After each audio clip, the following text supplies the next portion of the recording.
Hello everyone, আশা করি সবাই ভালো আছো। আজকে আমরা করব পূর্ণসংখ্যার জগৎ অধ্যায়ের 35 পৃষ্ঠার অনুশীলনী 14 নংয়ের সমাধান। এখানে বলা হয়েছে নিচের ফাঁকাগুলো পূরণ করো। প্রথমে দেখো -8 প্লাস ফাঁকা ঘর ইকুয়াল টু 0। তাহলে দেখো -8 প্লাস ফাঁকা ঘর ইকুয়াল টু 0। তাহলে আমরা ফার্স্টে কাজ হচ্ছে আমরা ব্র্যাকেট তুলে ফেলবো। তাহলে এটা হয় -8 প্লাস ফাঁকা ঘর ইকুয়াল টু 0, বা ফাঁকা ঘরের মান যদি বের করতে হয় -8কে ওই পাশে নিয়ে যেতে হবে, আর -8কে যদি এক পক্ষ থেকে অন্য পক্ষে নিয়ে যেতে হয় তাহলে সেটা প্লাস হয়ে যাবে।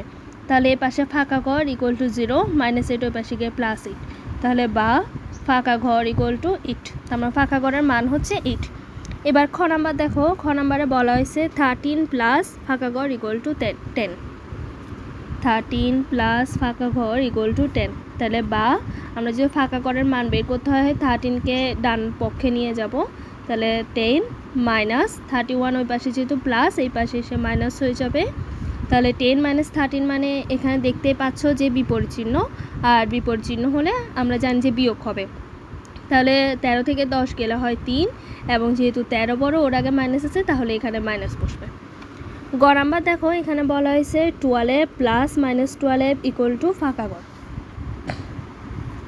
গ দেখো 12 প্লাস -12 ইকুয়াল টু ফাঁকা ঘর। তাহলে বা আমরা যদি ব্র্যাকেট তুলে দিই 12 প্লাস -12 ইকুয়াল টু ফাঁকা ঘর। তাহলে 12 - 12 মানে হচ্ছে 0 ইকুয়াল টু ফাঁকা ঘর। তাহলে এখানে ফাঁকা ঘরের মান হচ্ছে 0। তারপর দেখো ঘ, এখানে বলা হয়েছে -4 প্লাস ফাঁকা ঘর ইকুয়াল টু -12। তাহলে দেখো -4 প্লাস ফাঁকা ঘর ইকুয়াল টু -12, বা ব্র্যাকেট যদি তুলে দিই তাহলে -4 প্লাস খালি ঘর ইকুয়াল টু -12, বা -4কে ওই পাশে নিয়ে যেতে হবে আর ওই পাশে গিয়ে +4 হয়ে যাবে।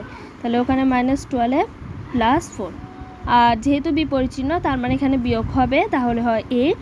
12 বড় হওয়ার আগে এর আগে মাইনাস আছে, তাহলে এখানে মাইনাস চিহ্ন বসবে, আনসার হবে -8। উম নাম্বার দেখো, এখানে বলা হয়েছে ফাঁকা ঘর -15 ইকুয়াল টু -10। উম নাম্বার দেখো ফাঁকা ঘর -15 ইকুয়াল টু -10। তাহলে বা ফাঁকা ঘরের যদি মান বের করতে হয় -15কে ওই পাশে নিয়ে যেতে হবে, তাহলে হয় -10, -15 ওই পাশে গিয়ে হয় +15। এখন দেখো এই দুইটা বিপরীত চিহ্ন তার মানে বিয়োগ হবে। 15 থেকে 10 গেলে হয় 5, আর 15 বড় হওয়ার আগে এখানে প্লাস চিহ্নই বসবে। আশা করি 14 নম্বর অঙ্কগুলো সবাই বুঝতে পেরেছো। এবার 15 নম্বর দেখো, এখানে বলা হয়েছে মান নির্ণয় করো। ক নম্বর বলা হয়েছে -7 -8, তারপর হচ্ছে -25। ক নাম্বার দেখো -7 -8 -25। তাহলে আমরা ফার্স্টে ব্র্যাকেট তুলে ফেলবো। তাহলে দেখো -7 এটা -8, আর এটা মাইনাসে প্লাস হয়ে যাবে 25। তাহলে দেখো এই দুইটা একই চিহ্ন, তার মানে আমরা এই দুইটা যোগ করব, আর এটা আলাদা। তাহলে এই দুটো যদি যোগ হয় আমরা চিহ্ন মাইনাস বসাবো, তাহলে হয় 15 আর +25। এবার দেখো বিপরীত চিহ্ন, দুইটা একটা মাইনাস একটা প্লাস, তার মানে বিয়োগ হবে, তাহলে হয় 10। আর যেহেতু 25 পরে এখানে আনসার প্লাস চিহ্ন বিশিষ্টই হবে। খ নাম্বারে দেখো বলা হয়েছে -13 +23 -8 -1। খ নাম্বার দেখো -13 +32 -8 -1।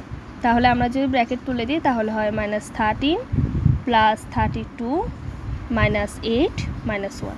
এখানে তাহলে 13, 8 আর 1 হচ্ছে মাইনাস বিশিষ্ট।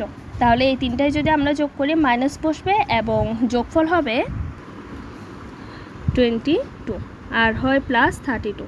এখন এই দুইটা দেখতে পাচ্ছ বিপরীত চিহ্ন, তার মানে বিয়োগ হবে, তাহলে হয় 10, আর 32 বড় হওয়া এটা প্লাস চিহ্ন বিশিষ্টই হবে। গ নাম্বার দেখো, এখানে বলা হয়েছে -7 প্লাস -8 প্লাস -19। গ দেখো -7 প্লাস -8 প্লাস -19। তাহলে যদি ব্র্যাকেট তুলে দাও তাহলে হয় -7, এটা প্লাস মাইনাসে -8 প্লাস মাইনাসে -19। তাহলে দেখতেই পাচ্ছ এখানে সব একই চিহ্ন বিশিষ্ট, তার মানে এগুলো সব যোগ হবে, এবং এই তিনটা মাইনাস চিহ্ন হওয়া এখানে মাইনাস বসবে এবং যোগফল হয় 105। আশা করি বুঝতে পেরেছো। ঘ নাম্বার দেখো, এখানে বলা হয়েছে 50 মাইনাস 40 মাইনাস 2। ঘ দেখো 50 মাইনাস 40 মাইনাস 2। তাহলে দেখো 50 এটা মাইনাস মাইনাসে প্লাস 40 হয়ে যাবে, এটাও মাইনাস মাইনাসে প্লাস 2 হয়ে যাবে। তার মানে এগুলো সব একই চিহ্ন বিশিষ্ট, আর একই চিহ্ন বিশিষ্ট হলে আমরা জানি যে যোগ হবে, তাহলে হয় 92। আশা করি বুঝতে পেরেছো। এবার দেখো 16 নম্বর অঙ্কের সমাধান।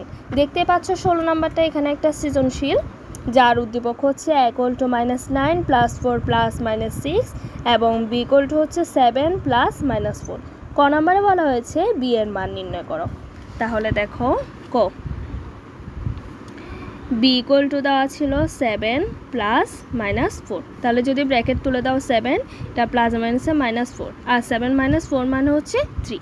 আশা করি বুঝতে পেরেছো। খ নাম্বারটা দেখো, এখানে একটা জিনিস দেখাতে বলছে, সেটা হচ্ছে a b, মানে আমরা এর মান নির্ণয় করব এবং b এর মান নির্ণয় করব এবং দেখব যে এর মান b অপেক্ষা ছোট হয় কিনা।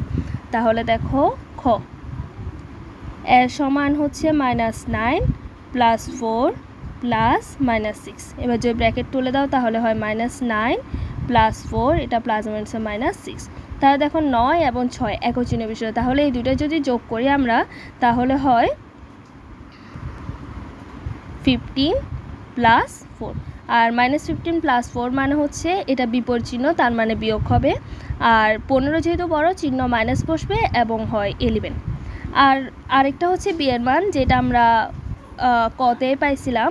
তাহলে দেখো ক হতে b = 3। তাহলে দেখো সুতরাং দেখতেই পাচ্ছ -11 এবং 3-র মধ্যে -11ই ছোট, তার মানে b বড়, বা -11 হচ্ছে এর মান ছিল a b, আমরা লিখতেই পারি। গতে দেখো এখানে বলা হয়েছে a ও b এর মান সংখ্যা রেখায় বসিয়ে a + b নির্ণয় করো।